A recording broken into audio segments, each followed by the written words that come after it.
O projeto das fake news passa no Senado. No Rio, o deputado é denunciado no esquema de rachadinhas. E nas ruas, greve de entregadores de aplicativos. Eu sou Lívia Zanolini e essa é sua dose de notícias desta quarta-feira.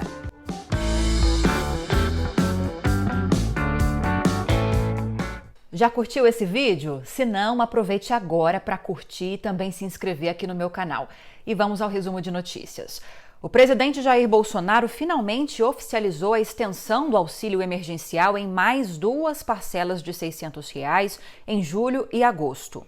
A prorrogação do benefício, criado para dar suporte financeiro a famílias de baixa renda durante a pandemia, veio num momento em que o país completa 10 semanas de transmissão acelerada do coronavírus. A informação é de um estudo britânico. O estudo aponta ainda que o número de casos reais de coronavírus aqui no Brasil seria pelo menos 3 vezes maior do que os números oficiais, alcançando e, na verdade, ultrapassando os 4,3 milhões. Nesta quarta, o Brasil superou 1.400.000 casos confirmados e são mais de 60 mil mortes pelo coronavírus, segundo o consórcio de veículos de imprensa. Uma boa notícia é que os testes em humanos de uma nova vacina de Covid-19 apresentaram resultados promissores. Se for comprovada a efetividade da vacina, 100 milhões de doses poderão ser produzidas até o fim do ano.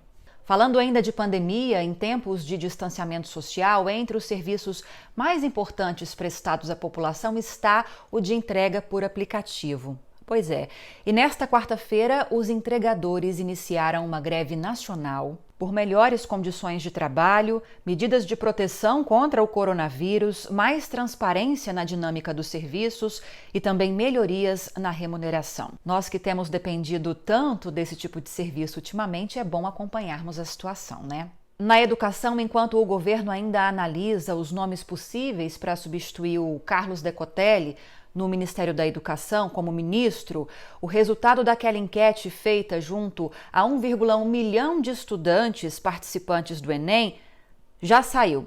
Teve um resultado divulgado e mostrou que a maioria quer que as provas sejam realizadas em maio de 2021, mas o Ministério ainda vai ouvir entidades e universidades para determinar a data.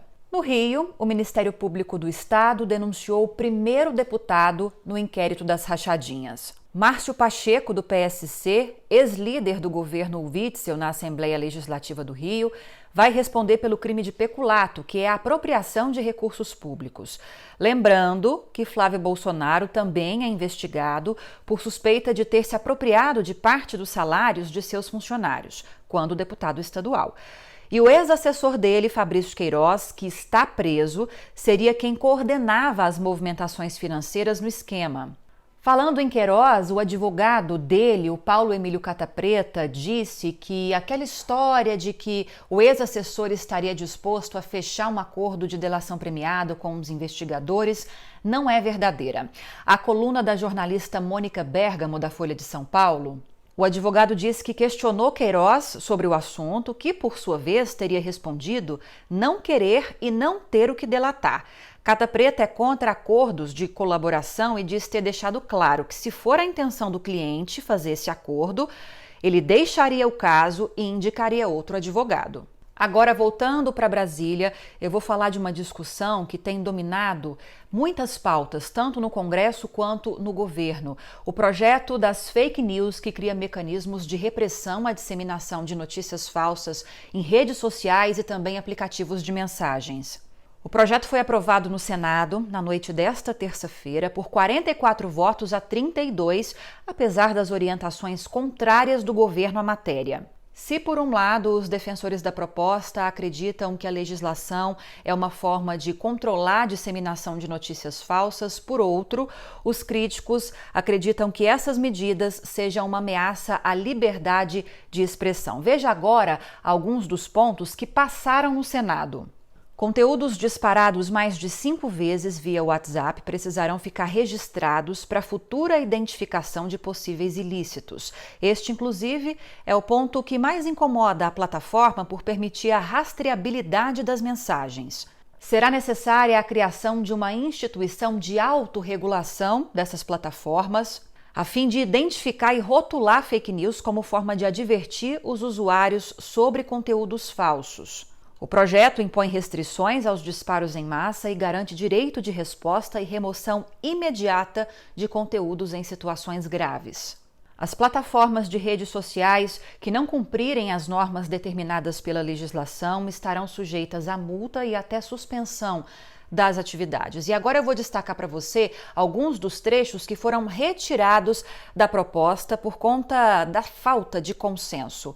Talvez o que tenha gerado mais impasse é o dispositivo que exigia documento e número de telefone celular para a criação de contas em redes sociais.